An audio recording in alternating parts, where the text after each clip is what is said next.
on vole le travail des gens de demain, qui sont soit nos enfants, soit les enfants des autres. Et Bitcoin Lightning, à mon sens, il vient accomplir la promesse de Bitcoin dans l'adoption dans les paiements. Maintenant, si quelqu'un dit « moi, je veux faire une attaque de 51%», elle veut dire une chose, ça veut dire que je peux faire un reverse d'une seule transaction. Déjà, Satoshi Nakamoto a répondu en partie à ces questions-là. Hein. Il a dit oui, très bien, ça fait un fork, point barre, et puis le meilleur gagne. Hein. Les banques centrales ont probablement manipulé les prix des cryptos avant, et ça serait complètement dans leur intérêt de le faire après, au moment où ils vont sortir leur prix. Michel Kazaka, bonjour, merci d'être avec nous sur Grand Angle Crypto aujourd'hui. Bonsoir, merci beaucoup Richard, merci à Guillaume, merci à Grand Angle Crypto. Ça fait un grand plaisir de vous revoir. Ah oui, parce que là, il est pas loin de 8h, je crois. T'es la 7e interview pour moi. On est sur Internet, donc bonjour et bonsoir, les deux passent bien. Je voulais te recevoir aujourd'hui parce qu'on a plein de sujets à aborder et notamment on réfléchit ensemble avec Didier, avec toi, donc Didier Darcet, sur un papier éventuel qu'on publierait sur la valeur quand on aura tout bien posé les bases. Et du coup, on va en parler aujourd'hui parce que on fait partie des écoles où on dit quand on a des idées, il faut les brasser et comme ça on les confronte et après on est plus fort, quoi. On est stratégie du choc. Absolument. En plus, l'idée, elle est géniale. C'est une idée qui nous travaille, je pense tous, hein. Mais en tout cas qui me travaille à moi personnellement depuis 2010, où j'ai essayé de comprendre qu'est-ce que peut être la valeur d'une crypto-monnaie, qui était juste un objet technique, cryptographique pour moi au début. Et je suis tombé sur des papiers qui date de ce temps-là, hein, 2012, 2013, qui essayait de prédire scientifiquement, alors c'est pas des analyses techniques, ça n'existait pas, je vous rassure, ça n'existait pas, c'était simplement pour dire l'adoption d'un cryptoactif en tant que moyen de paiement, qu'est-ce qui fait sa valeur et quels seraient les scénarios et les hypothèses de sa valeur. Et c'est sur cette base-là qu'on peut commencer, et ça fait vraiment presque 10 ans que je commence à travailler sur ce sujet, c'est dire quels seraient les scénarios, les événements, les probabilités sur ces scénarios, et quelle serait la méthode pour dire qu'est-ce qui constitue une valeur de quelque chose qui n'a aucune valeur pour les banquiers centraux, qui disent que c'est casino, c'est le Far West, ça vaut rien. Nassim Taleb qui dit ça vaut zéro, et voici la démonstration. Très bien, eux ils peuvent dire ce qu'ils disent, mais ils ne savaient pas que c'était impossible, donc ils ne l'ont pas fait eux. C'est Satoshi qui ne savait pas que c'était impossible, et il l'a fait. Et justement, ce que j'aime bien avec toi, c'est que le papier que tu as réalisé sur l'énergie dépensée par le système des paiements, l'industrie des paiements traditionnels et Bitcoin plus Lightning, c'était un bel exercice de méthode, de méthodologie appliquée pour arriver à démontrer ce genre de choses. Et là, l'idée, c'est vraiment de se déplacer sur les idées, et notamment avec Didier Darcet et ses travaux sur GAFCAL, enfin chez GAFCAL IS. Et puis, moi, je suis à la croisée de plein de gens et du coup, je me dis, il y a un truc à faire. Et en fait, l'idée de la valeur de Bitcoin, ça part un peu de cette filiation avec l'or.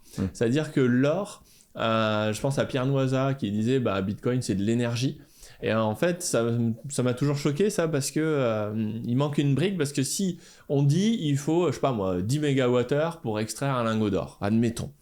Je te pose le lingot d'or sur la table et je te dis vas-y, rends-moi les 10 MWh là, avec le lingot là, tu le brûles, tu le fais ce que tu veux, tu fais de la magie, tu peux pas, c'est inerte. Enfin, voilà. Donc oui, Didier Darcet a démontré que la valeur de l'or était corrélée quasiment parfaitement au prix de l'énergie. Et pourtant, ça n'en est pas, physiquement parlant. Comment comprendre ça ? C'est la question. Et c'était un papier que je t'ai envoyé, qui fait 15-16 pages, et pour moi, ça s'explique par l'intermédiaire de la dette.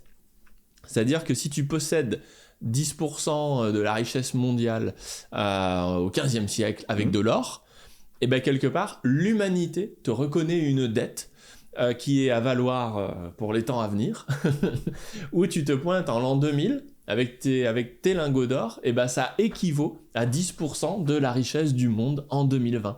Donc il y a un processus social à l'œuvre de la dette qui transmet la valeur. Et ça, c'est ma femme qui m'a mis le doigt dessus parce qu'elle est psychologue. Et elle me dit, mais tu sais, la dette en psycho, c'est un truc, moi l'économie, j'y comprends rien, mais dans une famille et dans une société, ça marche très bien la dette en psychologie. Moi, je suis la preuve de travail de la dette que mes parents ont investie. Donc, ils ont investi plein de ressources. Et puis, les résultats et qui je suis est une preuve de travail pour eux. Et moi, pour rembourser ma dette, bah, je vais pas rembourser mes parents parce que ce serait un peu con, ils ont fait leur vie, il n'y a pas d'intérêt. Et ma société. Mais je vais endetter mes enfants de la même façon que je suis endetté avec mes parents, et eux seront la preuve de travail. Et en fait, ce mécanisme de transmission de la dette, mais pas en pair à pair, quoi, pas en somme nulle, ça se fait en générationnel. Et l'humanité a eu ce génie d'arriver à établir un système de cette qualité avec des inconnus. Et pour ça, il fallait trouver un médium pour transporter cette preuve de travail. Et puis, l'expérience a fait que c'était l'or. Et on va discuter pourquoi. Certains métaux se sont imposés avec le temps, avec l'expérience. D'abord, j'aime beaucoup ce que vous faites tous les deux, toi et Didier. De toute façon, Charles aussi, chez Institut Liberté. Mais sur ce point-là, le papier, il était hyper pertinent et ça venait vraiment compléter un peu ce que j'étais en train de faire d'une autre manière. Parce que ça donnait des données, ça rapportait des datas. Je t'ai envoyé ça à Noël, là, je te dis, entre la dinde et le nouvel an. Et là, c'est eu des étincelles, on a dit absolument, on peut travailler ensemble, il faut qu'on travaille ensemble pour aller jusqu'au bout. Donc si on revient sur la question, comment un peu l'or s'est imposé, la question de l'énergie, sors-moi de l'énergie d'un lingot d'or, c'est pas des blagues. Et ce que ton épouse a dit, c'est juste de l'intelligence sociale, humaine, et elle a absolument raison, elle n'a pas besoin d'aller voir toutes les maths de je ne sais pas qui, elle le voit dans les faits. Après, reprenons un peu les choses dans un ordre. Donc si on dit que l'or s'est imposé, qu'est-ce qu'il y avait avant l'or? Et l'or, il est venu remplacer quoi? Alors on va faire un peu d'histoire, un peu d'archéologie. Pour ceux qui ne se rappellent pas ou qui ne l'ont pas étudié, il y a eu un moment dans l'histoire où il y avait ce qu'on appelait l'âge de bronze. Justement, il y avait le bronze qui était un métal important, utilisé sur beaucoup de thèmes, pour fabriquer des armes, mais aussi des bijoux et des objets, et aussi pour faire du commerce avec. Donc, il n'était pas utilisé comme un moyen de paiement en soi, mais c'était un moyen d'échange.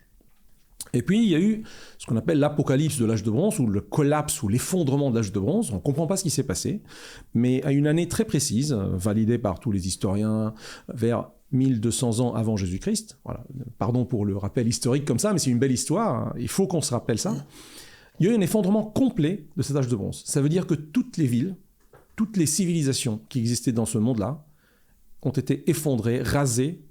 On dirait même que les populations ont été tuées. Il y a une guerre mondiale, à la rigueur, si ça peut ressembler à la Deuxième Guerre mondiale fois X, où les gens se sont entretués. Et là, c'est là où on parle que de l'arrivée des Sea People, des gens qui arrivaient par la mer, qui ont conquis ces terres-là. On ne sait pas si c'est eux qui les ont tués, mais on sait qu'il y a eu des guerres civiles à cause d'une inflation. On sait qu'il y avait une inflation. Il y avait un gros problème économique. Alors avant ce problème économique, il y avait une stabilité économique dans tout le bassin méditerranéen, une richesse, des châteaux qui se construisaient, beaucoup de richesses, beaucoup de bijoux, beaucoup de commerce. Mais il y a quelque chose qui n'a pas fonctionné. Alors très probablement, on ne le sait pas à 100%, très probablement c'est la monnaie qui a mal fonctionné, qui a perdu de sa valeur. Et non seulement qui a perdu de sa valeur, mais en plus, elle a causé des guerres civiles et l'effondrement de toutes les économies. À l'année près. À l'année près, les Hittites par exemple, les Grecs ont passé 500 ans pour se remettre de ce massacre, si tu veux. L'île de Crète, l'Égypte, c'est les Égyptiens qui nous ont raconté ce qui s'est passé dans leurs hiéroglyphes, un peu les Grecs dans leur mythologie. Et il n'y avait qu'un seul peuple, un seul, qui est sorti de l'âge de bronze. Une seule civilisation qui a dépassé l'âge de bronze vers l'âge de fer. C'est la civilisation phénicienne, qui faisait quoi? Qui faisait du commerce dans le bassin méditerranéen avec des bateaux, donc qui étaient très mobiles. Toutes les villes ont été détruites, sauf des gens qui bougeaient. Alors on ne sait pas pourquoi, comment, est-ce qu'ils sont alliés avec les peuples qui sont venus de la mer. Mais les Phéniciens, ils partaient jusqu'en Angleterre, bâtir des colonies, entre guillemets, pour faire du minage de métaux de l'âge de bronze. Donc c'est l'étain, le bronze, le cuivre en majorité. Les Phéniciens ont découvert énormément de mines d'étain, de cuivre et de bronze. Ils ont buté le marché. Et ils étaient quasiment les seuls marins dans la Méditerranée. Alors, les Grecs et les Phéniciens et les Égyptiens disent d'eux, c'est eux qui ont inventé les bateaux. C'est à ce point. On ne savait pas faire des bateaux pour monter sur les mers. Alors, très probablement, c'est eux qui ont inventé les gros bateaux de commerce et de logistique. On peut mettre non seulement quelques êtres humains pour voyager, mais vraiment beaucoup de dépôts, beaucoup de stocks, des vaches, du fer, du bois, de cèdre du Liban, etc. pour les vendre partout. Donc ils ont maîtrisé le commerce. Et c'est le seul peuple à avoir survécu de ça lorsqu'on a découvert le fer.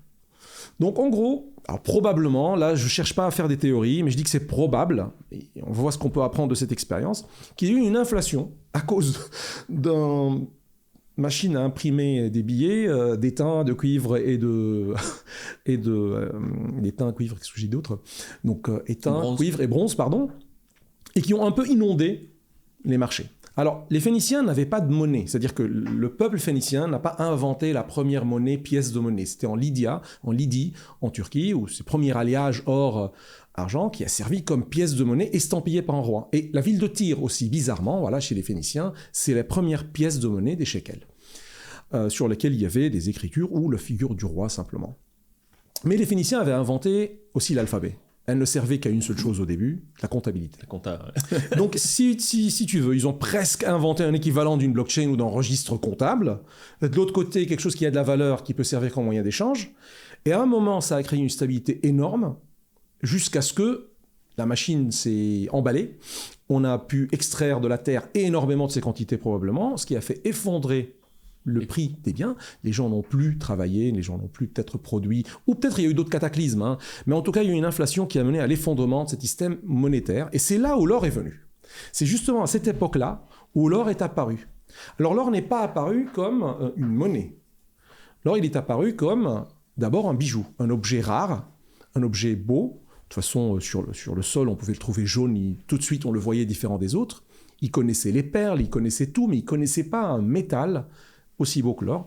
Et donc ça donnait deux images. C'est l'image du roi et des dieux. Donc ceux qui possédaient l'or, c'était dans les temples pour les dieux et les rois. Donc c'était un objet d'attraction. Il était attractif. Tout le monde le voyait dans les temples, dans les religions, et il voulait en acquérir une partie. Et c'est comme ça qu'il a commencé à être un peu adopté, petit à petit. J'achetais une petite statuette du dieu que je mettais chez moi pour prier à la maison, ça marchait comme ça. Et on commence à avoir de l'or en tant que bague. Et c'était des bagues qui servaient en moyen de paiement en or au début. Des bagues, on payait avec la bague carrément, parce qu'on savait que c'était une bague de Tyr, qui avait un poids relativement stable, jusqu'à ce que, en Lydie, un roi décide de estampiller une pièce de monnaie pour dire que c'est de l'or de ma ville. Et donc on a inventé quelque chose qui était à côté de la valeur intrinsèque. C'est la valeur extrinsèque, c'est la confiance. C'est j'ai confiance dans cette entité qui imprime, qui émet cette pièce de monnaie. Et c'est comme ça que l'or est devenu après une pièce de monnaie. Alors je vais sauter tout de suite vers maintenant. On est arrivé à un moment où les Romains ont commencé à tricher un peu sur le contenu en or. Puis jusqu'à ce qu'on a dit, mais en fait, il suffit d'enlever le tampon et de le mettre sur un papier et de le faire circuler et donnez-moi l'or. Moi, je peux le garder pour vous, il n'y a pas de problème. Le premier qui a fait ça, c'est les Mongols, c'est Genghis Khan, qui a fait le plus grand empire au monde. Et la première chose qu'il a fait, il n'avait pas trop de projets ni littéraires, ni civilisationnels, ni quoi que ce soit. Il a dit, vous me donnez tout l'or de tous ces empires byzantins, là, étaient très riches. Hein. Les empires abbassides, arabes, islamiques étaient très, très riches. Ils avaient collecté l'or, eux, de toutes les autres civilisations. Hein. C'est à Bagdad, par exemple, ou à Samarcande. Et la première chose qu'il a dit, interdiction d'utiliser l'or en tant que moyen de paiement. Vous me le mettez chez moi et je vous donne ce tampon qui était sur l'or en papier. Et si vous n'acceptez pas, vous êtes mort et votre possession sera à celui qui a rapporté. Voilà. Donc le monopole de la violence un peu légitime que Charles insiste toujours à rappeler comme définition moderne de la monnaie. Ça n'était pas le cas avant. Alors, on a vu que ça a fonctionné. Mais je vais arriver à la partie énergie très vite, mais il faut qu'on en parle aussi de la partie crédit et usure et taux d'intérêt. C'est des questions religieuses, c'est des questions économiques, c'est des questions juste historiques qui ont changé avec le temps. Au moment où on dit que l'or ou la monnaie elle a une valeur intrinsèque, il n'y a pas trop de raison d'aller tricher sur l'imprimante, à moins que des Phéniciens aillent trouver des mines en Angleterre pour aller concurrencer les Grecs qui ont des mines en Turquie, par exemple. Voilà. Et c'est là où aussi Yves Choueifati rappelle toujours que le stock d'or, il est quasiment infini, enfin, il est énorme sur Terre, il suffit de mettre le moyen et on sort, si on veut, autant qu'on veut de l'or. On peut extraire de l'or des océans, on peut extraire de l'or de la Lune, je sais pas. Bon. Et donc maintenant, j'ai envie d'arriver à la question fondamentale de l'énergie dans la monnaie. Donc on voulait avoir quelque chose de stable, parce que l'idée d'une monnaie qui a une valeur intrinsèque ramenait une stabilité.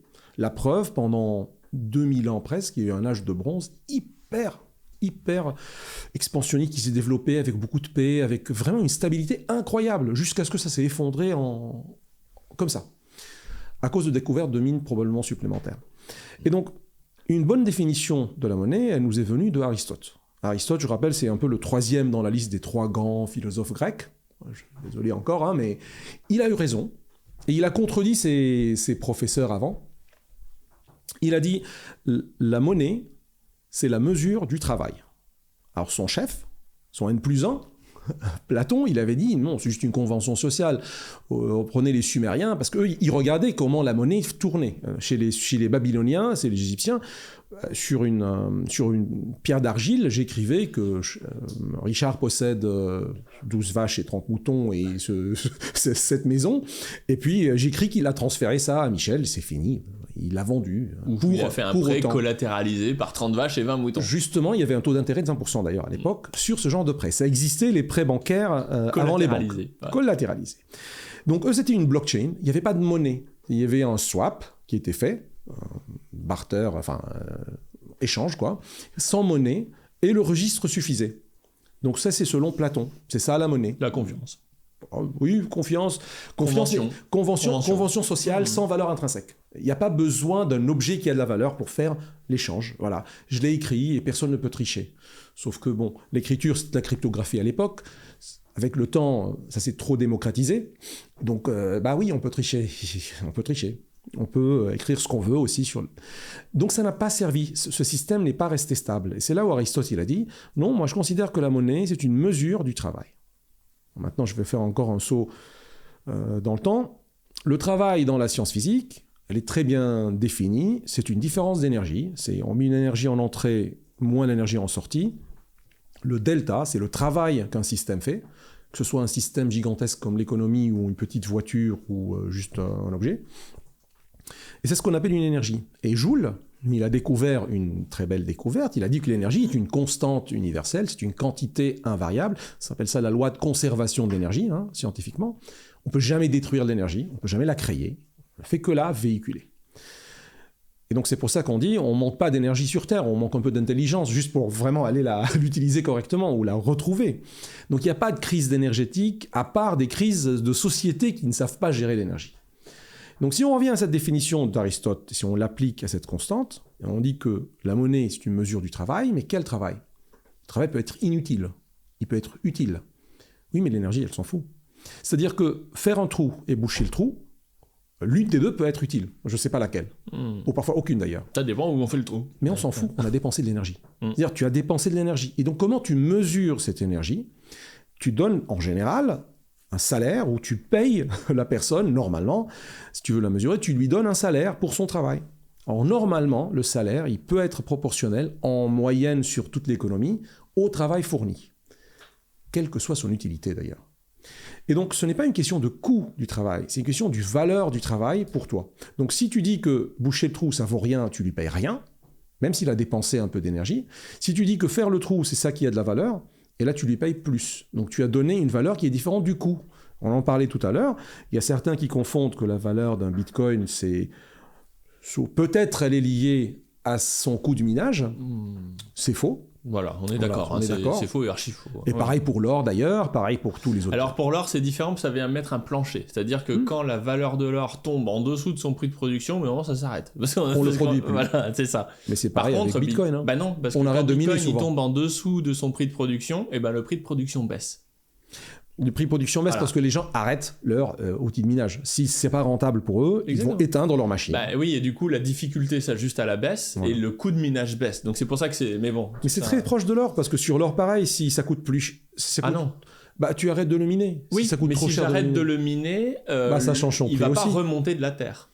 Non, il remonte Alors de la que terre. Bitcoin, il remonte de la terre quand il n'y a plus assez de mineurs, et quand il y a trop de mineurs, il s'enfonce sous terre parce que la difficulté monte. Tu mines moins ou tu mines plus, et ça c'est équivalent, analogique entre or et Bitcoin. Tu peux miner moins d'or, miner moins de Bitcoin aussi. Bah, le problème de l'or, en fait, c'est que si jamais t'as un coût, admettons que ça coûte $1000 pour extraire une tonne d'or, n'importe quoi. Et ben, si le prix descend en dessous de ça, on arrête l'or. Et le seul moyen de recommencer à miner, c'est que le prix remonte. Tant qu'il n'est pas remonté au-dessus du coût de production, et ben ça marche pas. Bitcoin, si, je sais pas, admettons que c'est $20 000 le coût de production minimum. Ce n'est pas ça, mais minimum. Prenons cette hypothèse. On s'en fiche. Et ben, si jamais le Bitcoin tombe durablement à $5000, et ben c'est le coût de production qui va s'ajuster au prix. Et ça, avec l'or, c'est pas Oui, possible. parce que la difficulté, elle va pas baisser toute seule, la difficulté. D'abord, il faut que les mineurs arrêtent de miner jusqu'à ce que la blockchain constate qu'il y a moins de puissance sur le réseau. Voilà. Et donc, elle va descendre la difficulté. difficulté. Mais c'est à peu près la même chose qui se passe dans l'or, mais je sais que c'est pas exactement la même chose. On est d'accord. Donc, c'est là où vient la notion de monnaie-énergie. Alors, c'est un raccourci faux. C'est pas monnaie égale énergie. Donc, si tu me donnes un lingot d'or et tu me dis extrait de l'énergie dessus... 10 mégawattheures. Oui, mais je peux le faire. Je peux juste aller payer quelqu'un pour faire un travail. Parce que comme tu l'as dit, et ton épouse te l'a dit aussi, je ne veux pas utiliser le mot dette, même s'il est vrai, il est précis, je veux juste faciliter l'explication aux gens. Comment on extrait de l'énergie d'un lingot d'or ? On extrait du travail d'une société. La société lui reconnaît un IOU. Voilà, la société lui reconnaît une valeur travail. Travail l'or égale est la énergie. dette de tout le monde. Et voilà, et c'est de l'énergie. Ouais. Donc c'est de l'énergie de travail. Mais c'est pas de l'énergie de la Lune ou du Soleil ou de l'énergie de fusion nucléaire. C'est l'énergie de travail. C'est pour ça que lorsque j'utilise le mot énergie, je rappelle c'est quoi la définition du travail. C'est un delta d'énergie en thermodynamique. Donc la bonne définition, c'est que la monnaie égale travail. Et le seul qui a dit ça, ou le premier qui l'a dit, c'est Aristote. Et en fait, ce qui est assez fou là-dedans, c'est que il y a... Alors, moi, je distingue les monnaies confiance et les monnaies dette, parce que les monnaies dette, c'est un autre délire. Mais la monnaie confiance, donc l'or, pourquoi on en arrive à ce que ce soit de l'énergie et pourquoi ce serait pas des kilos de Batavia, tu vois ? Parce qu'en réalité, ce qui est marrant, c'est que il faut bien... Si on veut une valeur... une monnaie qui constate le travail produit dans le passé, qui donne un IOU, donc une dette dans le présent, il faut bien véhiculer de la valeur. Il faut bien l'ancrer sur une valeur. Donc, l'idée de la dette peut paraître étrange déjà. Mais donc, il faut l'ancrer dans une valeur. Et pour ça qu'Aristote disait c'est une monnaie marchandise. Lui, il disait pas l'or, c'est de l'énergie. Il disait c'est une marchandise. Parce que ça doit servir à quelque chose. Et le problème, c'est que si on prend les pointes de flèche polies, parce que Yves cite souvent, on dit, ouais, d'accord, les mecs, tant qu'ils chassent avec des flèches, ça joue, parce qu'ils consomment à peu près le même nombre de flèches par mois et tout, donc ça marche. Mais dès qu'il y a un uluberlu qui se met à chasser au harpon ou qui invente le fusil, tes pointes de flèches polies, tu peux te les tailler en pointe. Ça sert plus à rien, les pointes de flèches polies. Donc on se dit, c'est pas les flèches polies, c'est le sel. Et puis les mecs, ils se mettent à manger sucré et on n'en finit pas. Et en fait, ce qui est marrant, c'est que la marchandise, entre guillemets, qui est intemporelle et qui guide le monde et qui a même une relation avec le temps, n'étaient pas des bons moyens de paiement eux-mêmes. Si, c'est l'énergie. Je veux dire, le blé n'a pas réussi à l'être suffisamment dans le temps, etc. Pour ces raisons-là, parce qu'on pouvait manger le blé lorsqu'on avait faim. Mais après, si les mecs ils veulent du seigle ou j'en sais rien, donc la valeur industrielle, elle vient polluer en fait la dimension monétaire parce que il y a rien d'intemporel dans les marchandises. Mais la seule marchandise qui est vraiment intemporelle, c'est l'énergie. Un kilowattheure chez Marc Aurèle, c'est le même kilowattheure qu'aujourd'hui. Et l'énergie est la marchandise qui se transporte dans le temps. Exactement. Et qui est immuable. Et qui est même en relation avec le temps, d'ailleurs. Absolument. Mais ce qui est vachement drôle là-dedans, c'est que tout ça, on l'a pas théorisé comme ça. Même Aristote, il est passé à côté. Mais intuitivement, on en est venu à cette conclusion que c'était de l'énergie. Et en fait, le problème de l'énergie, c'est que ça se met pas en bouteille. Transporter un sac d'énergie dans le dos, il lui faut un vecteur. Que ce soit du pétrole, du machin. Donc c'est compliqué. Intellectuellement, on n'y arrive pas. Et du coup, on s'est mis d'accord avec cette histoire de dette en disant, en fait, c'est comme si l'humanité s'était dit un lundi matin, mais en fait, les gars, c'est pas d'une marchandise qu'on a besoin de transporter, c'est d'une preuve qu'on a effectivement transporté quelque chose dans le temps. On a transporté de l'énergie. On a quoi comme preuve ? Je sais pas, on va essayer des trucs. Tiens, l'or. L'or ne sert à rien. Il y a pas, alors à la base, il y a eu cette dimension attractive de bijoux de décoration, mais en réalité, aujourd'hui, l'or, c'est 10% ou 12%, je crois. Avec Didier, on en a parlé aujourd'hui, et c'est 12% de valeur industrielle et 90% de réserve de valeur bancaire, entre autres. De monétaire. Et en fait, c'est le médium, l'outil, le moyen le plus dépouillé d'usage qu'on ait sous la patte, pour transporter cette preuve de travail. Alors aujourd'hui, c'est fou. J'insiste sur le mot. Et tout ça, ça s'est fait spontanément sans qu'on se parle. Oui, avec c'est vrai, des centaines et des centaines entre d'années. civilisations. Oui, C'est-à-dire que les Arabes, ils pouvaient faire ça avec des chrétiens, ils s'étripaient, mais d'aller voir l'économie romaine. L'économie romaine, pourquoi elle est tombée en panne? C'est parce qu'elle était en dette par rapport à l'Empire chinois, enfin en tout cas ce qui était en Asie, dans le commerce. Oui. Elle devait leur payer en or, elle produisait moins, l'Empire romain produisait moins, achetait... c'est bizarre, ça a en train de se répéter un peu peut-être, mais c'était comme ça durant l'Empire romain, et c'est pour ça qu'ils ont triché sur l'émission monétaire en or, parce qu'ils devaient payer les Chinois. Et ils n'avaient plus l'or était là-bas, de l'autre côté. Et d'ailleurs, sur le denarius, c'était de l'argent, mais quand la densité en argent a diminué dans les pièces, il y a une corrélation avec l'augmentation de l'assassinat des empereurs. Ah oui, c'est trop fort. C'est trop fort. Plus tu dévalues, et plus tu as de chances de claquer. C'est une excellente analogie parce qu'elle parle à tout le monde. Oui. Et on peut la voir. Je ne veux pas parler d'assassinat de président, mais il y a eu des coups d'État à cause de ça. Il y a eu des révolutions à cause de ça, très récentes. Mais moi, ce qui m'a fasciné, c'est cette folie, en fait, en disant spontanément, l'humanité, c'est quand même un truc un peu intangible, l'humanité, tu vois. Les Australiens et les Nord-Américains, pour se parler pendant longtemps, ça a été compliqué, quoi. Et ils se sont mis d'accord pour dire que l'énergie, c'était la vraie marchandise, la vraie monnaie marchandise, et que comme on pouvait pas la transporter, on s'est mis d'accord sur une preuve de travail énergétique, et que cette preuve de travail énergétique, le médium qui l'incarne le mieux, c'est l'or. C'est l'or. C'est une dinguerie. Eux, ils l'ont pas du tout vu de cette manière. C'est une analyse qui est valable aujourd'hui à 100% pour parler, expliquer l'histoire. Mais lorsqu'ils ont, eux, vécu l'histoire, ils l'ont pas vécu de cette manière. Alors eux, comment ils l'ont vécu? Ils avaient l'étain, ils avaient le cuivre, puis ils avaient un très grand stock qui apparaissait.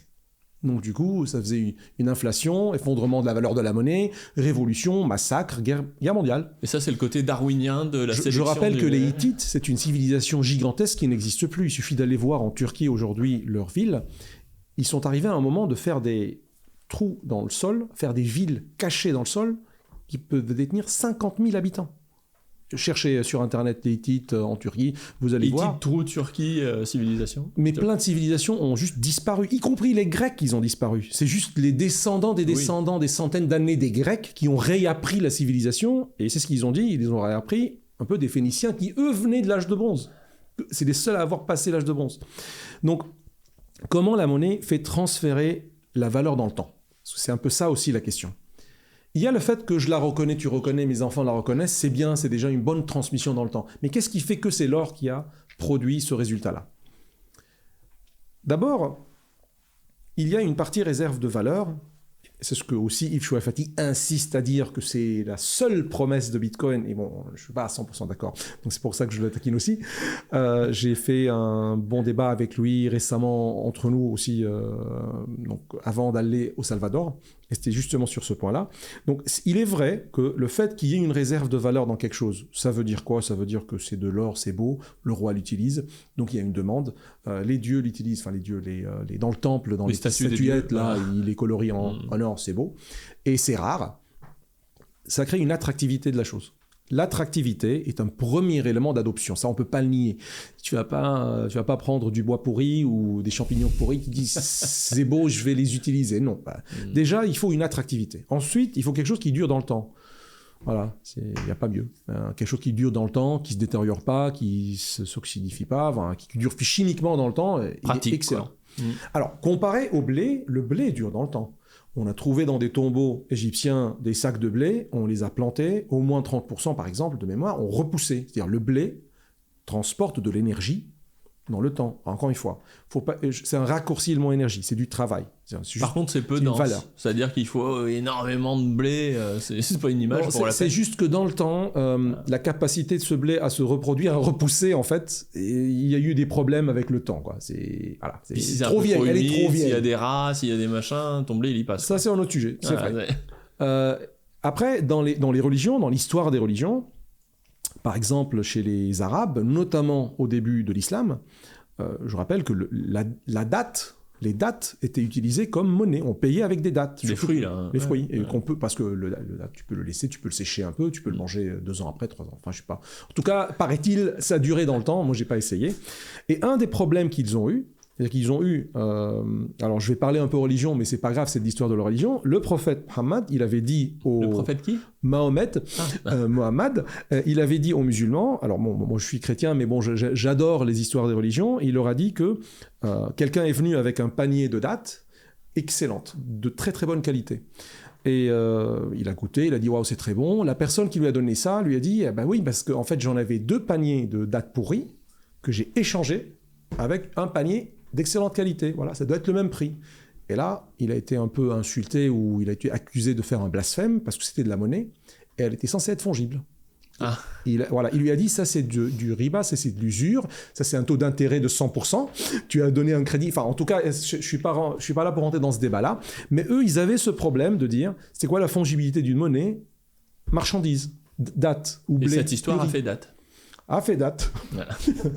Donc l'idée c'est de dire quoi? C'est de dire que on a trouvé par l'expérience, c'était pas le meilleur moyen de faire transférer la valeur dans le temps. Et il n'y a pas eu mieux que l'or, parce qu'il est liquide. On peut le liquéfier carrément et faire autant qu'on veut d'objets avec. Mais en revanche, c'est là où je ne suis pas à 100% d'accord avec l'analyse de dire il faut le dépouiller de toute utilité. Qu'est-ce que tu dis sur Bitcoin? Il faut arrêter qui? Ce que je dis sur Bitcoin, c'est qu'on voit par exemple le cuivre, c'est 90% de valeur industrielle et 10% de valeur monétaire. Donc si je veux acheter la croissance de l'économie, j'achète du cuivre. Par contre, si je veux acheter une valeur monétaire, j'achète de l'or, parce que c'est l'inverse, c'est 90% de monnaie, 10% d'industrie. Par contre, l'argent, c'est nul, parce que c'est 50% d'industriel et 50% de monnaie. Mais sur Bitcoin, tu voulais arrêter les cas d'usage.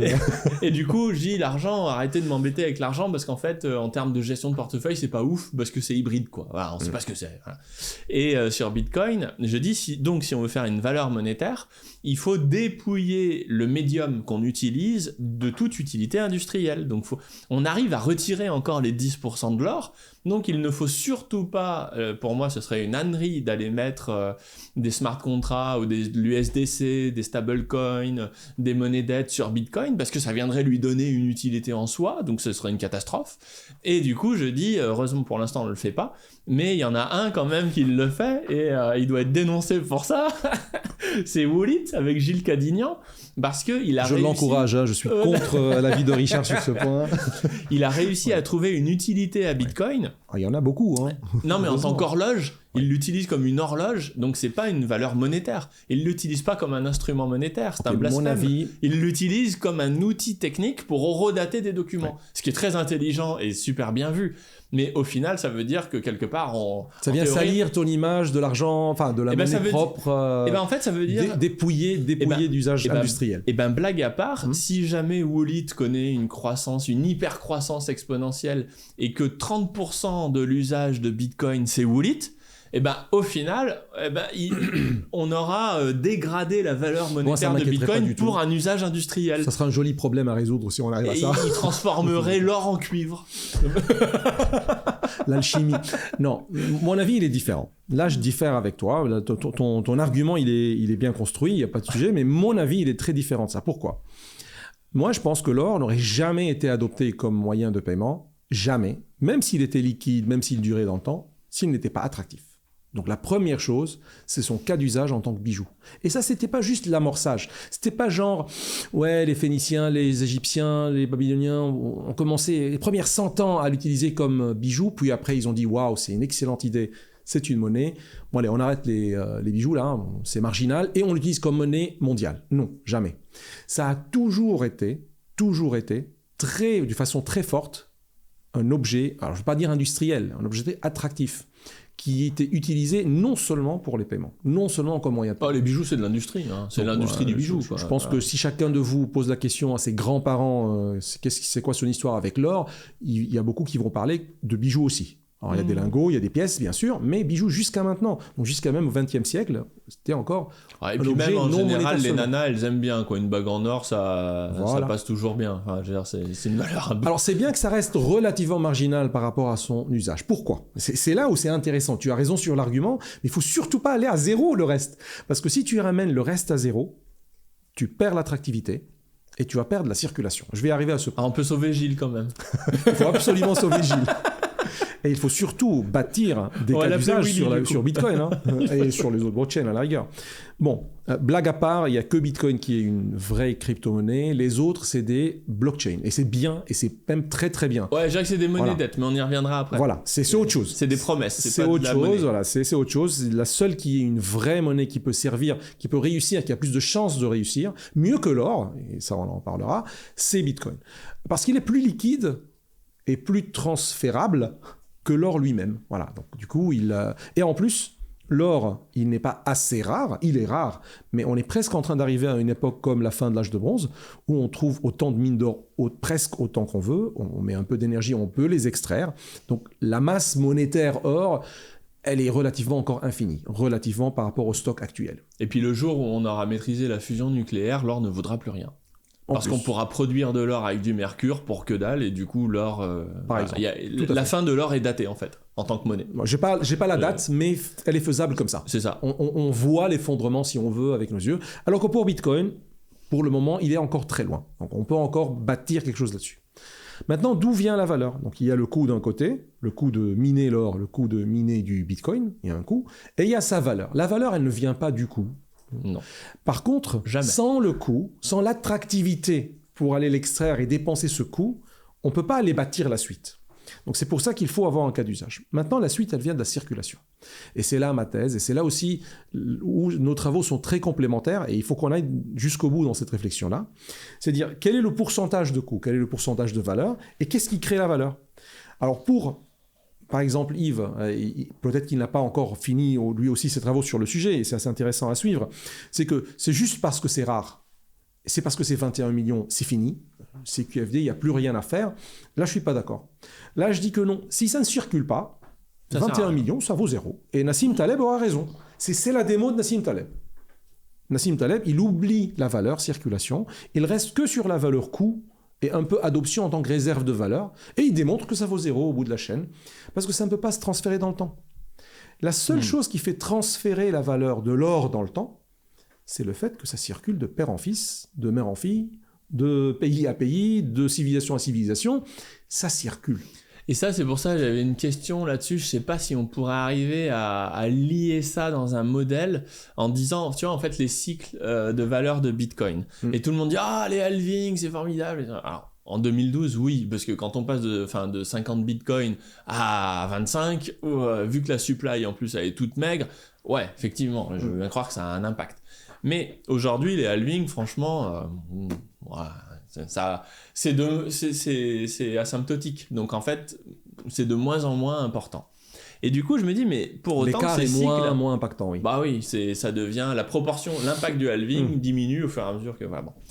Et par contre, ce que je me dis, c'est est-ce qu'on pourrait pas trouver un moyen intelligent, une méthode, là où tu es très doué, pour lier l'adoption de Bitcoin avec ces cycles de la valeur? Parce que comme ça, on pourrait dire, mais en fait, les gars, vous n'avez rien compris. La valeur de Bitcoin, elle se construit pas chez les Européens et les Américains. Nous, on fait que suivre. Parce que quand ça monte, on en achète et quand ça baisse, on en vend. Donc, on est juste des bœufs. Par contre, si on regarde les cas d'usage de Bitcoin et qu'on voit l'adoption se poursuivre, et ben ça, c'est le métronome des cycles aujourd'hui qui viennent prendre le relais du halving. Et là, je me dis, oh, putain, si on arrivait à faire ça, ce serait cool. Donc je t'ai appelé, j'ai dit, hey, Michel, t'en penses quoi? Mais c'est exactement le but de ce travail commun avec toi et avec Didier. Le but, c'est d'aller lier la valeur de la circulation, ce que la circulation, l'adoption en tant que moyen de paiement, apporte à la valeur. Donc, il y a certains qui l'appellent la vélocité de la monnaie, mais c'est plus que la vélocité. La vélocité, c'est juste la quantité de monnaie, combien de fois elle tourne. Voilà. Là, c'est plus que ça. Là, c'est son usage. Il y a une dimension spatiale. Il y a une dimension spatiale, il y a une dimension temporelle aussi, donc les deux. Et comparatif à d'autres monnaies, parce qu'on a ce genre de comparaison avec d'autres monnaies, avec des monnaies fiat, bien sûr, hein, dans leur début, puis dans leur fin. Donc, l'idée, c'est de dire quoi? De dire que le coût initial, il est important pour la valeur, parce qu'il mesure un peu l'attractivité. C'est j'ai envie, c'est demandé, je vais le produire. Tant que ça reste forcément, comment dirais-je, tant que ça me rapporte, tant que ça reste positif comme travail. En revanche, c'est pas sa valeur. Donc heureusement, aujourd'hui, un Bitcoin, il ne coûte pas 20 000 euros ou 22 000 $ là, à produire. Ouais, je crois que c'est 10 000 ou 9 000, un truc comme ça, je crois. Peut-être moins, mais on va mettre des chiffres très précis. Ouais, dans les 10 000, on va dire. Parce et d'ailleurs, les chiffres ronds. À peu près 10 000. Mais en fait, les bitcoins ne sont pas nés égaux. Le premier bitcoin, il n'a pas coûté en énergie c'est comme pas grave, celui d'aujourd'hui. Mais exactement, mais pourquoi? Parce que les dates, elles sont fraîches pareil. Exactement. Ils ont les mêmes qualités. Un bitcoin de 2009 a les mêmes qualités qu'un bitcoin de maintenant. Parce qu'il dure dans le temps exactement de la même manière. Ouais. Il ne se corrompt pas dans le temps parce qu'il a coûté moins cher à faire. Donc et ça, c'est une qualité très précieuse d'une monnaie. Et on la trouve dans l'or aussi. Bah oui. On la trouve dans l'or aussi. Deuxième chose, c'est sa circulation. Aujourd'hui, la circulation du Bitcoin, elle est très faible. Mais elle n'est pas nulle. Et c'est ça qui fait sa valeur qui est supérieure à son coût. Pourquoi ça vaut 22 000 ? Parce que ça circule à une vitesse qui lui rapporte cette énergie. Et donc c'est ce que nous allons continuer à faire. Là, je ne peux pas donner des résultats parce qu'on n'a pas encore les résultats. Il faut qu'on bosse. Donc on est en train de bosser, ça prend du temps, parce que c'est un travail assez minutieux, mais en tout cas la méthode, elle est valable. Les résultats peuvent être reproduits à l'infini par d'autres chercheurs. Mais l'idée, c'est de démontrer aussi et de faire des projections, on l'espère. Qu'est-ce qui pourrait faire construire la valeur par le coût d'un côté, la valeur de la circulation de l'autre, et est-ce qu'il y a une autre valeur que la circulation qu'on ne connaît pas ? Donc ça, c'est peut-être une piste à découvrir s'il y a une variable, justement, quelque part qu'on ne connaissait pas, magique. Une constante cosmologique exactement, qu'on pourrait renier plus tard en train de se dire c'était la plus grosse bêtise de notre vie. je ne rêve pas de la trouver, mais on est ouvert si on trouve quelque chose dans les données, à vous le dire, à vous l'annoncer. Et c'est là où ce qui est chouette, c'est que moi depuis un moment j'ai ce modèle de monnaie dette, monnaie confiance, et là ça permet bien d'illustrer ça en fait, pourquoi une Bitcoin est une dette, mais c'est une dette qu'on se transmet sur la base d'un IOU universel de l'humanité, alors que les monnaies dettes qu'on appelle monnaie dette, donc c'est différent, là on deal de la promesse, on deal pas une énergie, une preuve de travail passée. Et typiquement, c'est pour ça que j'ai dans le futur, on est aujourd'hui en 2023, et dit qu'est-ce qui aura de la valeur en 2030 ? Ce qui aura de la valeur en 2030, c'est tout ce qu'on va produire avec les monnaies confiance en énergie et qu'on va se transmettre, donc les preuves de travail qu'on va se transmettre. Donc en 2030, ce qui aura de la valeur, c'est, on va dire, Bitcoin qui vient du passé, qui vient de 2023 aujourd'hui, alors que les monnaies dettes, c'est différent. Quand vous avez Ethereum ou Aave ou je sais pas quoi, n'importe quel altcoin, vous dit bah moi je vais inventer la plateforme de prêt et d'emprunt du futur. Je vais inventer l'ordinateur mondial. Encore. Je vais inventer un jeu vidéo avec des dragons et des NFT et du coup les NFT auront une valeur. Ben là en fait on vous vend une promesse que en 2030, j'ai une roadmap, la création de la valeur aura eu lieu. Et en fait, c'est fondamentalement différent parce que une fois qu'on est en 2030, la valeur de Bitcoin vient du passé et la valeur des altcoins vient du futur. Et ça, en fait, ce qui est cool, c'est que ça se rejoint à aujourd'hui. Elle vient du futur aujourd'hui. Oui. C'est carrément une time machine à l'envers. Parce que le marché, il donne le prix futur de l'objet aujourd'hui. Exactement. Et donc, ça peut bouger. Hein. Et le problème, c'est que ces autres altcoins, alors certaines peuvent avoir une rareté, d'autres peuvent avoir autre chose, mais elles sont aussi une commodité. C'est un utility token. En général, on les utilise pour un besoin qui n'est pas la monnaie, qui n'est pas le paiement. Oui, parce que c'est un NFT, parce que c'est du gaz, très souvent, que c'est quelque chose. C'est très centralisé très souvent, mais c'est un autre problème. Ça veut dire que c'est quelques gars qui ont travaillé sur le projet, qui ont... c'est pas un problème, c'est une caractéristique. C'est une caractéristique. Ils ont un projet de dire, je vais faire le cloud mondial pour concurrencer Azure. Ah bah s'il claque entre-temps, le cloud mondial finit. Hein. Mais en tout cas, la valeur chute. Mais l'idée, elle est excellente. Et c'est là les cas d'usage du Web3, de la blockchain, même si certains maximalistes souhaitent le nier.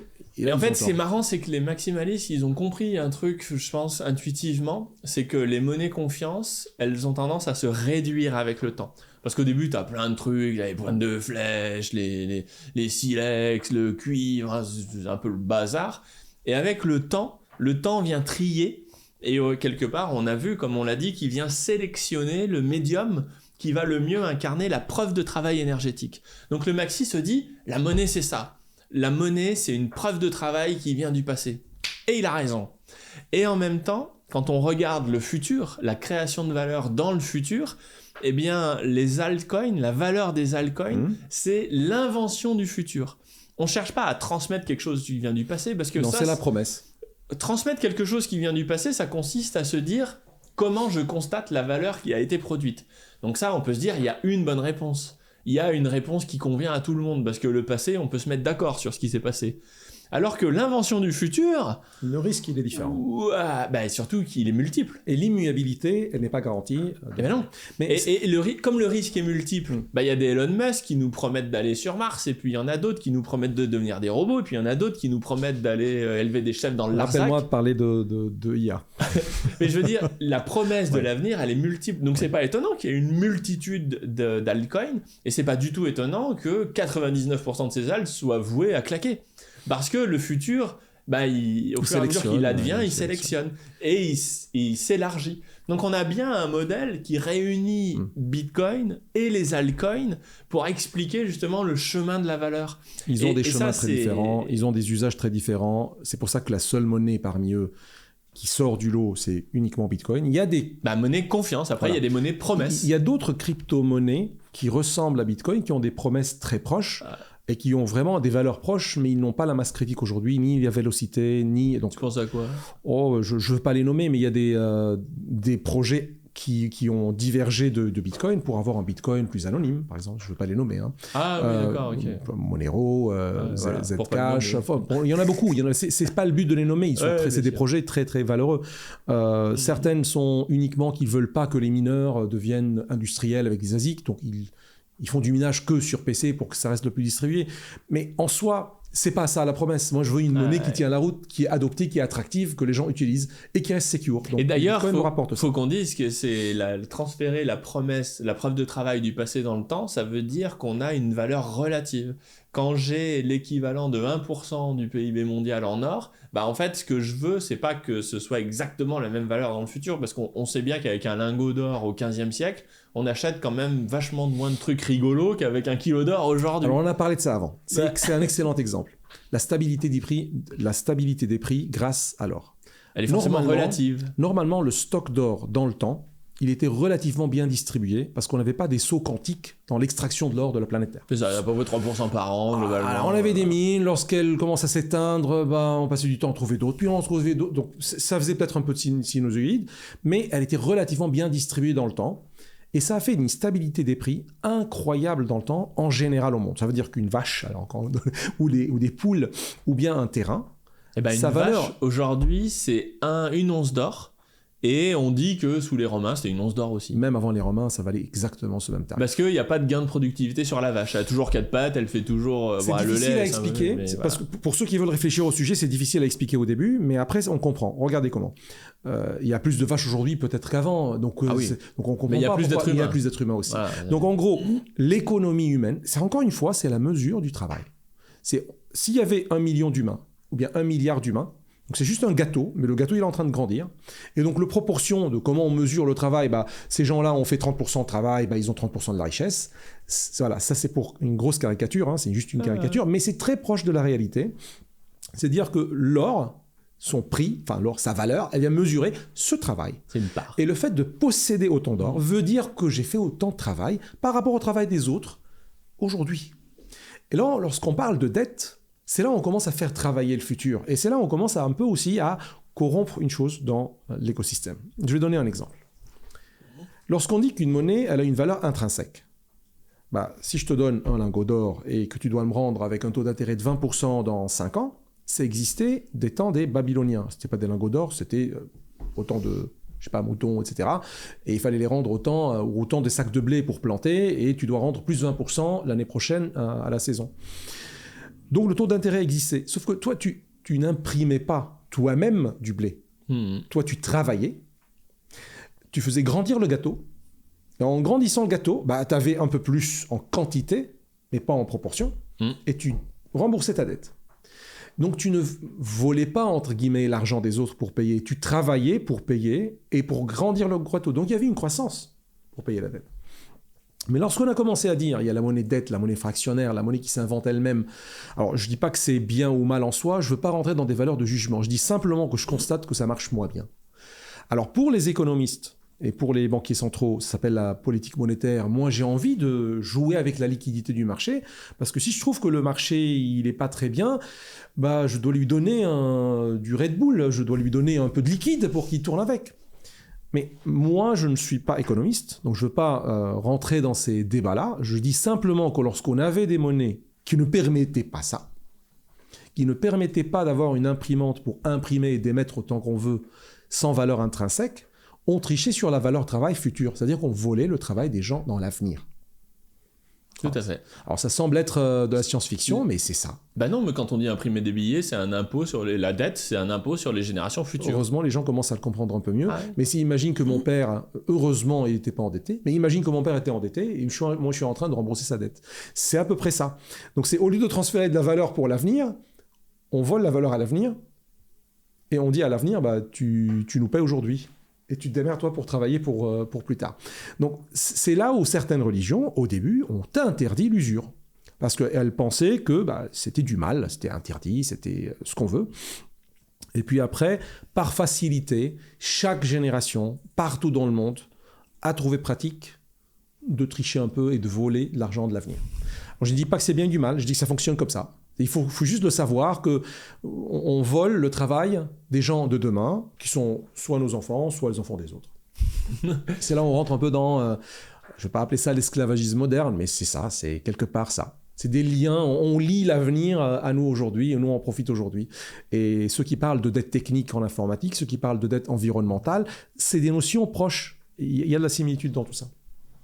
Et on était parti sur quel point là? Parce que j'avais il y avait un concept, il y avait Oui, on parlait de la valeur, la stabilité des prix. Oui, voilà, sur la stabilité des prix, il y a une autre chose, c'est qu'en fait, sur l'or, si on prend des produits sans gain de productivité, comme la vache, alors oui, une vache, elle fait plus de lait maintenant, parce qu'on lui met des hormones, tout ça, machin, bon, ok. Ouais. Mais globalement, ça reste une vache. Hein. Sur 5000 ans, la vache, c'est à peu près le même concept. Un bout de terre, un terrain, dans 5000 ans, c'est un bout de terre. Normalement, il n'a pas trop perdu de ses qualités. Voilà. Et donc, lui, il est égal à lui-même. Et du coup, là, on se rend compte que l'or conserve la valeur en volume, enfin en quantité, quoi. Et pourquoi ? Parce que l'or ne perd rien dans le temps. C'est-à-dire, on a mis autant de travail en moyenne pour l'extraire, parce que, comme j'ai dit, Bitcoin 1 comme Bitcoin d'aujourd'hui, en miné, ils ont coûté de façon différente en énergie, mais ils valent la même chose. Parce que c'est le même Bitcoin, ils sont fongibles. Pareil pour un bout de terre, pareil pour de l'or. Mais par contre, ce qui est marrant avec l'or, c'est que si on sort de la vache et de la coupe de cheveux et du vélo, si on prend des biens... Un avion, une voiture, un smartphone... Et ben là, on rentre dans une conception de part de gâteau. Et en fait, donc ce qu'on appelle les gains de productivité, typiquement, si on compare un téléphone aux versions télégraphe, là, tu vois, avec un iPhone, on se rend bien compte que pour le prix d'un télégraphe, tu vois, on peut peut-être se payer un iPhone, et qu'un iPhone, c'est quand même vachement plus cool que leur saloperie, là. Mais ça revient au même, c'est la mesure du travail. Voilà, c'est ça. Et en fait, c'est pour ça que, quelque part, c'est une valeur relative à la richesse existante. Et la monnaie confiance, c'est une preuve de travail qui donne un droit. La monnaie confiance, c'est une preuve de travail qui donne un droit sur une part de la richesse existante qui se transfère dans le temps. Mais c'est fou. Pour ne pas confondre les gens, moi je n'utiliserai pas le mot preuve de travail, c'est une mesure du travail. Et là, on est à 100% d'accord. Preuve de travail et mesure de travail. Mesure veut dire que j'ai mesuré et j'ai constaté un vrai travail, j'ai pas triché. Donc on est d'accord sur le mot, juste pour ne pas le rapprocher trop de la preuve d'enjeu, preuve de travail sur Bitcoin. Et ce qui est génial, c'est que la preuve d'enjeu, elle répond ça donne bien la symétrie, parce qu'une preuve d'enjeu, c'est de dire, je suis un jeune entrepreneur dynamique résolument tourné vers le monde, donnez-moi de l'argent pour que j'accomplisse donc donnez-moi de l'enjeu. Et en fait, je vais donner de l'enjeu à ce projet-là, et peut-être que il va me le rendre. Peut-être que ça marche pas. Et peut-être qu'il me le rendra s'il s'appelle Elon Musk. Et s'il s'appelle Madoff, preuve d'enjeu, quick. Et c'est génial, parce qu'en fait, la preuve d'enjeu n'est pas un problème. Il y a un truc de folie. La preuve d'enjeu, c'est un prix de risque, et c'est juste différent d'une monnaie. Ça reward un futur possible, alors que la preuve de travail, elle récompense une mesure de l'énergie dépensée. Mais c'est génial. C'est une constante. Et tu te rends compte de l'intelligence spontanée qu'il y a eu sur le marché des cryptos. Toutes les cryptos qui sont des monnaies, des monnaies dettes, elles migrent vers la preuve d'enjeu. C'est une folie. Et personne n'a théorisé toutes ces conneries. Mais c'est la sélection naturelle. Je trouve pas une expression plus rapide. C'est la sélection naturelle qui les fait. C'est leur nature d'être là, et donc elles basculent vers là. Mais c'est génial. Mais si ça, c'est pas génial. Ouais. Tu vois, Ethereum, qui est une monnaie à proof of work, à preuve de travail jusqu'à 2022. Jusqu'à maintenant, oui. Et ils se disent, 2022. C'est pas une bonne idée. Non, ils le savaient avant. Ça a pris du temps pour migrer. Mais tu vois, ils c'était naturel. On n'est pas chez nous. On serait mieux sans. C'est pas notre vocation. Et du coup, quand on critique Ethereum en disant ils ont corrompu le truc parce qu'ils sont passés en preuve d'enjeu, je dis non, au contraire, c'est un saut d'intelligence collective incroyable. Parce que les gars, ils ont senti que leur place était là. Et ça enlève rien à Bitcoin. Et au contraire, c'est là où le mariage se fait le mieux, quoi. Moi, j'aime beaucoup Ethereum depuis le départ, parce qu'il est venu étendre la promesse de Bitcoin sur autre chose que la monnaie. Il est venu aussi ouvrir un chemin qui n'existait pas avant lui. Mais en revanche, je pense que... Alors, je ne vais pas faire des jugements, mais je pense que peut-être ils se sont trompés avec ce choix-là. Il y avait des solutions plus élégantes. Je ne veux pas dire qu'ils se sont trompés. Il y avait des solutions plus élégantes. Comme quoi ? Et Bitcoin, il a montré le chemin de la solution la plus élégante avec les Layer 2. C'est-à-dire que moi, je suis absolument certain que Bitcoin doit se développer avec des Layer 2 pour faire des machines Turing complete, pour apporter des services blockchain, pour faire des choses industrielles. Ah oui, mais à ce moment-là, tu viens augmenter sa valeur industrielle. Pas du tout. Parce qu'en fait, ça ne va pas être sur sa Layer 1. Ça ne va pas être sur sa première couche qui, elle, va rester normalement en preuve de travail, avec un temps de traitement de 10 minutes pour les blocs, la machine qui sort un bloc chaque 10 minutes de façon constante, jusqu'à les 21 millions. Mais en revanche, sur cette machine-là, qui est incorruptible, immuable, alors incorruptible, sûrement on va y revenir. On va en parler. C'est pour ça que je voulais mettre des guillemets tout de suite. Incorruptible, immuable, stable. Voilà, c'est ça, stable, reliable. On peut bâtir dessus. C'est un rocher sur lequel on peut bâtir quelque chose. Le fait de faire ça de cette manière sur Bitcoin, de garder la couche principale saine et de venir bâtir dessus des layers 2, comme Bitcoin Lightning. Bitcoin Lightning, c'est de l'accélération de Bitcoin, mais quasiment à l'infini. Bitcoin Lightning, à mon sens, il vient accomplir la promesse de Bitcoin dans l'adoption dans les paiements. Sans changer, sans faire des concessions sur sa sécurité. Alors justement, oui et non, parce que typiquement, ce que j'aime beaucoup avec Lightning, c'est qu'il a une valeur endogène. C'est-à-dire que tout peut brûler, Lightning continue de fonctionner. C'est un peu comme l'administration, tu vois, ça n'a pas besoin de...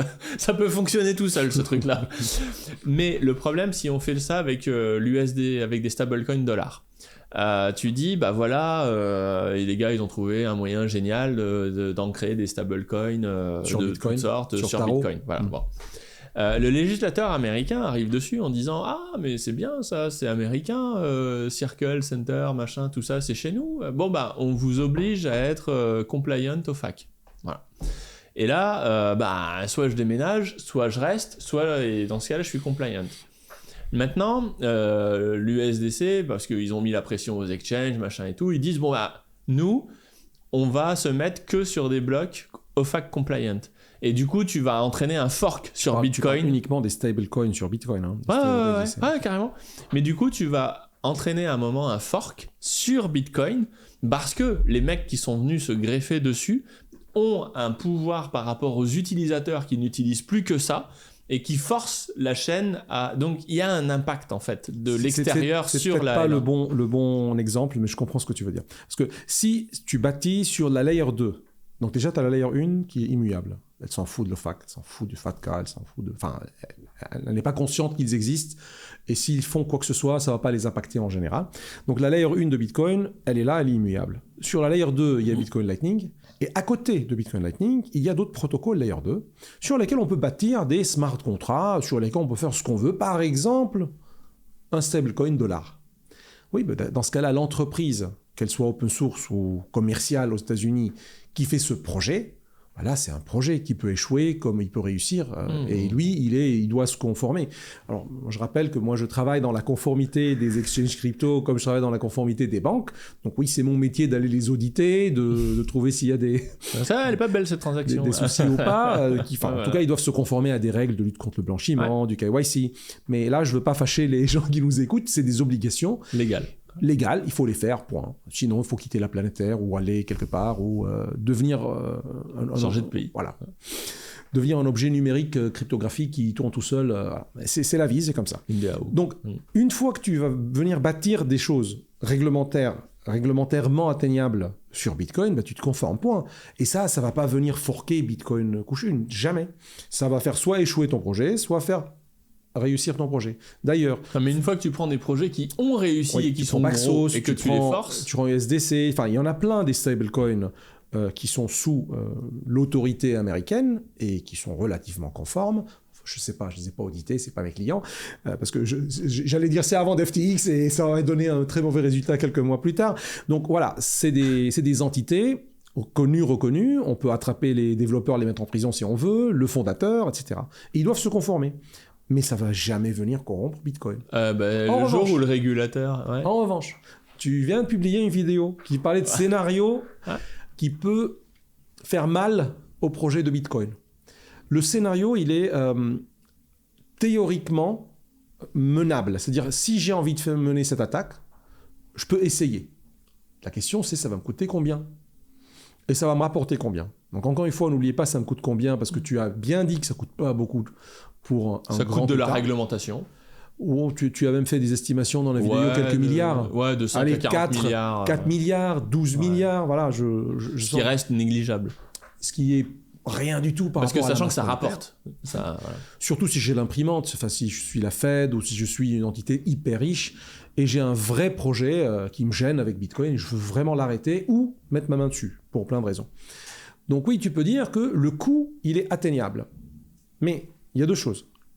Le fait que le coût soit atteignable, ça ne veut pas dire que l'attaque, elle est menable jusqu'au bout, et ça ne veut pas dire que sa valeur, elle va être positive par rapport au coût. Donc comment ? Déjà, Satoshi Nakamoto a répondu en partie à ces questions-là. Hein. Il a dit oui, très bien, bah, ça fait un fork, point barre, et puis le meilleur gagne. Hein. Et lui, il était un peu confiant dans le meilleur gagne, bah, c'est Bitcoin d'origine, et tous les autres, ça va être du Bitcoin Cash, du Bitcoin Gold, du Bitcoin... Des sous-Bitcoin. Oui, qui ont des projets expérimentaux, utiles ou pas, parfois qui réussissent ou pas, mais c'est pas Bitcoin, c'est pas la même chose. Maintenant, si quelqu'un dit, moi je veux faire une attaque de 51%. Durable. Elle veut dire une chose, ça veut dire que je peux faire un reverse d'une seule transaction. C'est mathématiquement parlant, avoir une puissance de calcul de 51%, tu l'as bien dit dans la vidéo, ça me donne une probabilité plus forte de miner un peu plus de blocs que les autres. Mais déjà 51%, c'est rien, hein, c'est égal, hein, c'est presque égal.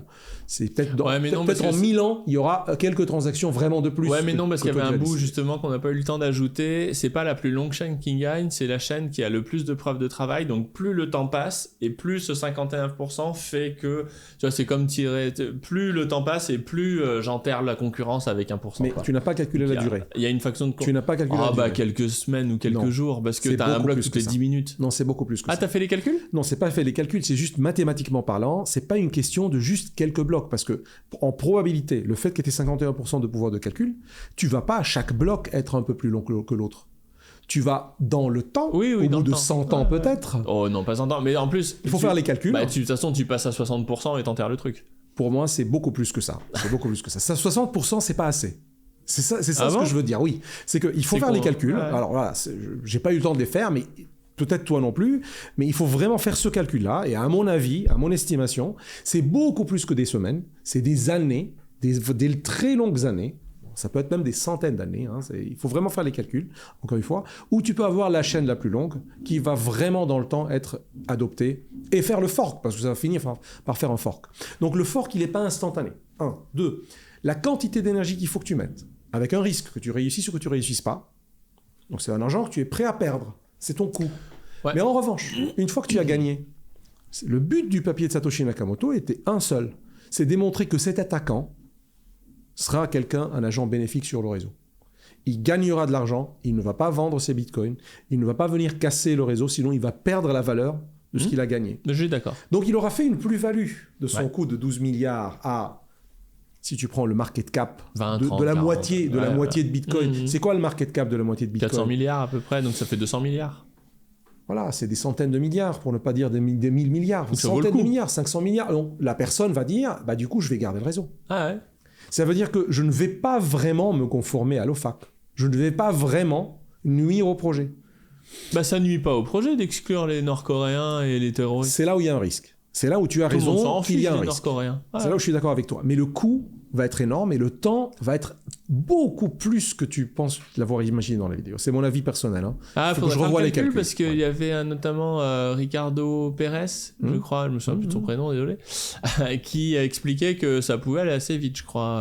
Parce que justement, par computation, t'as un effet, l'écart se creuse très vite avec le temps. Tu pars en hyper. Mais il faut que tu aies beaucoup plus que 51%. Et encore une fois... Et en plus, tu sais, une fois que tu fais un cadre réglementaire aux mineurs pour leur dire venez vous installer aux États-Unis, c'est plutôt cool, hein, c'est plutôt intéressant comme deal, quoi. Donc je veux dire, un deal comme ça, je pense qu'il y aura énormément de défections de la part de la grande majorité des acteurs en disant oh, bah, c'est bon, si les États-Unis m'acceptent, moi 3 transactions toutes les 2 semaines parce qu'il y a un mec qui fait des trucs bizarres. Heureusement, il n'y a pas que les États-Unis au monde. Heureusement, il y a des pays qui sont très très loin des États-Unis. Donc le projet, l'attaque, elle est théorique. En pratique, c'est une autre question. On verra quand il l'affronte, si jamais il voit la vidéo. Il y a d'autres risques sur Bitcoin. Hein. Il y a d'autres risques sur Bitcoin. Peut-être les plus grands risques sur Bitcoin sont, à mon sens, les suivants. C'est probablement en 2024-2025 avec l'arrivée des euros numériques. Ah oui, alors c'est quoi le délire avec les... Parce que je vois pas le rapport entre... Parce que l'euro numérique, c'est de l'euro, et l'euro, c'est une monnaie dette. Parce qu'en fait, quand on achète de l'euro, on achète la promesse du projet zone euro. Quand on achète du dollar numérique, on achète les États-Unis, le futur des États-Unis. Donc pour moi, c'est comme l'or n'a pas défoncé le dollar et le dollar n'a pas défoncé l'or, quoi. Je vois pas le lien entre les deux. L'or, il a quelque part défoncé. Le dollar, il a quelque part défoncé l'or politiquement, mais bon, c'est juste une blague. C'est avec lorsqu'ils ont enlevé le peg entre le dollar et l'or. Hein. Pourquoi je parle de l'euro numérique et des monnaies numériques de banque centrale ? Je parle que ce sera peut-être la dernière bataille de Bitcoin. Et après cette bataille-là, normalement, Bitcoin gagnera en adoption de masse. C'est galon. Probablement. Le scénario est le suivant. Encore une fois, lorsqu'on parle de l'avenir, je n'ai ni boule de glace, ni... boule de cristal. Boule de cristal, ni... voilà. Je ne lis pas l'avenir dans les pommes de main. C'est simplement des scénarios potentiels, possibles, avec des probabilités. Et je peux me tromper sur les probabilités et les scénarios à la rigueur. Mais ça me semble faisable. D'expérience. Donc lorsqu'ils vont commencer à émettre des euros numériques, des dollars numériques, les monnaies numériques de banque centrale, lorsqu'elles vont arriver, les banques centrales sont obligées de se coordonner entre elles. Là, ça commence à donner quelques signes pour le marché. Ce qui n'est pas simple quand même déjà. Hein. Elles sont en train de se coordonner déjà. Alors les résultats ne sont pas là.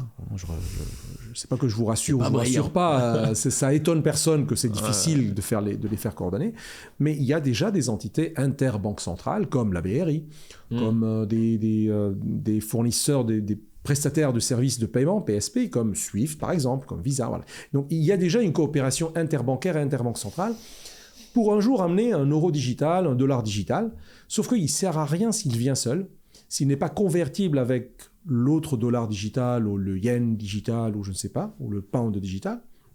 Donc il faut que ça circule dans l'économie, comment dirais-je ? Alors ils vont peut-être pas utiliser la blockchain, ils vont utiliser des registres distribués. Voilà, on reprend le mot, la technologie des registres distribués. Ouais, puis c'est distribué sur quelques nœuds, quoi, sur une vingtaine de nœuds dans le monde qui représentent des banques centrales. Faut pas les critiquer comme ça. Ils seront plus distribués que beaucoup de projets crypto, malheureusement. Hein. C'est oui, mais ce que je veux dire, c'est que c'est une distribution raisonnable. Mais c'est très centralisé. Oui, voilà. Comment dire, c'est distribué entre beaucoup d'entités centrales. Ouais, voilà, c'est ça. C'est des banques centrales. Et c'est pas une critique hein, quand je dis, mais je sais pas s'il y a 50 banques centrales, admettons, il y a 50 nœuds et voilà. Par exemple. Plus les prestataires de services, plus. Donc il n'y a pas besoin de faire beaucoup plus parce qu'en fait, l'idée c'est de distribuer le token sur la chaîne et en fait une fois que les banques centrales ont un réseau commun, ce qui n'existe pas avec l'euro et le dollar aujourd'hui, les dollars n'existent qu'à la Fed et les euros n'existent qu'à la BCE pour faire schématique. Il y a des réseaux entre eux, mais c'est vrai que la détention elle est faite unique. C'est ça, au bout du trou du quai de la rue, on se retrouve à la Fed ou à la BCE. Exactement. Et là du coup si on a, je sais pas moi, s'il y a 100 pays, on a 100 nœuds, ça fait le taf. Et là ça va être différent. Là ça va être différent parce que l'idée avec une monnaie numérique de banque centrale, c'est qu'une autre banque centrale, ou même une autre banque dans notre pays, puisse réellement détenir la monnaie d'un autre pays. Alors qu'aujourd'hui, c'est pas le cas. Aujourd'hui, elle détient une reconnaissance d'eux. En fait, c'est à la Fed. Mais tout est à la Fed, enfin. Mais ça reste compliqué parce que même si tu imagines des monnaies de banque centrale qui circulent sur un réseau de banques centrales plus ou moins distribuées, le jour où, je sais pas, admettons qu'il y a la Russie dedans, et puis le jour où on se fâche avec la Russie, on l'expulse du réseau, c'est possible. Oui. Et du coup, ça fait un fork. Et puis la Russie se retrouve avec ses coins russes, quoi. Enfin, ça sera pas un fork. Enfin, mais tu vois ce que je veux dire. Et du coup, on sent que c'est quand même... Ça sera, j'ai changé les règles du jeu et voilà. C'est tout. Mais du coup, j'ai effacé ce que tu possèdes. Cette relative distribution, elle sera convenient, elle sera pratique, mais elle sera pas du tout aussi immuable que Bitcoin. Ah non, elle sera censurable. Voilà, c'est ça. C'est un des objectifs d'ailleurs de la créer. Et c'est quoi le lien avec Bitcoin ? Pourquoi je parle de ça ? Parce que pourquoi je dis que c'est la dernière bataille de Bitcoin ? Parce que pour moi, c'est pas la réglementation qui va être sa dernière bataille. Lorsqu'ils vont commencer à émettre les monnaies numériques de banque centrale dans un programme un peu coordonné à l'international entre différentes banques centrales, il serait utile dans la théorie de jeu. Donc je parle pas ni théorie de complot, hein, j'insiste, c'est pas la théorie du complot, c'est la théorie du jeu. Les rapports de force, quoi. Voilà, si j'étais un acteur économique à leur place, dans mon intérêt, ça serait de faire ça. Voilà. Est-ce qu'ils seront capables de le faire ? S'ils ont la volonté de le faire, c'est un autre sujet, je ne rentre pas dans ce point-là. C'est de coordonner une manipulation du prix du Bitcoin. Plus pousser vers des réglementations punitives sur son usage en tant que moyen de paiement. Pour favoriser l'émergence Absolument, pour favoriser l'adoption de leur forme de monnaie électronique. Enfin, monnaie numérique, pardon. Donc, comment ça peut se matérialiser ? Encore une fois, c'est dans la théorie de forecast d'avenir, c'est des probabilités. Ils peuvent permettre aux banques de commencer à acheter jusqu'à 1 à 3% à détenir des cryptos et des bitcoins. C'est le cas, pour rappel. C'est l'année dernière, il y a eu une réglementation qui a dit, une directive, les banques ont le droit de détenir jusqu'à 1% de leurs capitaux en bitcoin. C'est énorme. Hein. Et les banques centrales peuvent elles-mêmes détenir des cryptos directement et indirectement. Et pour information, c'est pas une spéculation, pour information, elles le font déjà. C'est-à-dire, les banques centrales détiennent des bitcoins et des cryptos indirectement. Et c'est à partir de quand, ça, pour voir à peu près sur les cycles, si ça a un impact sur le prix ? Au moins depuis quelques années, elles détiennent activement des crypto-actifs, indirectement ou parfois même directement. Enfin, c'est du Bitcoin, mais s'ils vont pas s'embêter avec du Bitcoin et je sais pas quoi. Bitcoin et stablecoin surtout. Parce que eux, leur danger... Enfin, eux, ils diagnostiquent que le danger qu'ils ont, qui vient de cet écosystème, c'est les stablecoins. Ah bon ? Ils n'ont pas compris que c'est Bitcoin. Enfin, c'est marrant, là, elles ne sont pas convaincues, les banques centrales. Bitcoin, c'est rien. C'est vraiment rien pour eux, rien du tout. Bitcoin ? Oui, sauf que le gouverneur de la Banque de l'Inde vient de sortir une vidéo là, très très récemment en leur disant « Les gars, si Bitcoin est adopté jusqu'à 5%, 10% en tant que moyen de paiement un peu au monde, nos politiques monétaires ne marcheront plus. » Et donc il a émis un cri d'alerte énorme. Donc les banques centrales ont probablement manipulé les prix des cryptos avant, et ça serait complètement dans leur intérêt de le faire après, au moment où ils vont sortir leur crypto. Et donc, ça serait une manipulation gigantesque. Je rappelle simplement que lorsqu'il y a eu l'effondrement de Terra Luna, au même jour, les banquiers centraux au monde, un peu avant l'effondrement, ont tous sorti pour parler des cryptos, que c'était de la spéculation, le casino... Ah ouais, mais ça, c'est quelque chose d'obvious. Enfin, c'est quelque chose ce qui est factuel, c'est les communiqués de presse, c'est les vidéos qu'ils ont sortis, les gouverneurs partout au monde. Même les ex-gouverneurs aux États-Unis. Ils ont pris la parole sur CNBC. Peut-être qu'ils ont attaqué Terra Luna. Aucune idée. Là, c'est de la théorie du complot, que je ne peux pas ni assumer ni vérifier, c'est très difficile. Oui, il se peut qu'il y ait eu une manipulation. Dump en même temps que les paroles. Bon, sachant que le truc était boiteux, hein, donc voilà, mais c'était l'occasion. Donc ça aide. Si c'est boiteux, ça aide. Pareil pour FTX. Sachant que FTX est très très très proche des autorités américaines, de Joe Biden, de Bill Gates, de Tony Blair, de tous les... tout le bordel. Donc c'était connu, si c'était boiteux ou pas. Voilà. Bon. Et du coup, ça veut dire que c'est grâce à eux qu'on peut acheter du Bitcoin pas cher. C'est trop cool. Absolument, oui. Bah, ils sont bons, les mecs. Quelque part, non, pas que. C'est aussi de la faute de l'écosystème aussi. Hein. Mais en gros, l'écosystème, il n'est pas assez mature. Il ne donne pas une assez bonne image de lui pour venir investir en lui encore. Donc, il y a des choses qui manquent dans l'écosystème. Et ça, c'est vrai. Du temps. De la maturité, des réussites. Donc, on a besoin, moi j'insiste, Bitcoin a besoin. Et c'est pas genre, c'est son rêve ultime. Non. Il a besoin vital d'être adopté en tant que moyen de paiement. Sinon, sa réserve de valeur ne va pas tenir longtemps. Et donc, j'étais au Salvador en novembre. Donc, je suis très content d'être parti là-bas sur place parce que j'essaye de faire comme toi, mais toi, tu me devances toujours. Donc, j'étais au Salvador en novembre. J'ai passé là-bas un long moment pour donner une conférence, participer à Adopting Bitcoin. Alors, je suis parti pour parler un peu de l'énergie, de banque, de mon papier. Mais j'ai pu vivre dans un pays qu'avec mon smartphone et mon wallet Lightning. Et c'est juste impressionnant la vitesse à laquelle et où est-ce que je peux payer avec. J'insiste sur cette promesse, ce résultat, c'est que tu peux payer en instant payment. Aujourd'hui en France, ça peut prendre quelques secondes, 7 secondes. Tu vas recevoir l'argent sur ton compte à condition que ta banque soit à jour sur ce système, sinon elle ne le recevra pas. Je ne pourrais pas te les envoyer. 2, toutes les banques en Europe ne sont pas encore atteignables facilement. 3, ça ne te sert quasiment pas à grand-chose à part faire un autre virement avec. Donc en gros, ce n'est pas un vrai paiement instantané. Il n'y a pas l'expérience d'achat avec. C'est un virement de compte bancaire en compte bancaire sur ta banque en ligne. Alors qu'au Salvador, c'est moins de 7 secondes. C'est en fait 500 millisecondes. C'est infiniment rapide. Et je paye le commerçant et il reçoit l'argent sur son compte bancaire et j'ai même acheté le produit avec. Et il y a même un protocole de request to pay, ce qu'on essaie d'inventer ici en Europe. Donc c'est tellement plus abouti que ce que nous avons aujourd'hui, c'est tellement plus innovant qu'il faut que les banquiers se réveillent et qu'ils disent la promesse là-bas, elle est meilleure. Et le résultat, il est meilleur. D'accord, les volumes sont petits, parce qu'ils ne regardent que ça. Et donc, ils doivent s'améliorer eux aussi.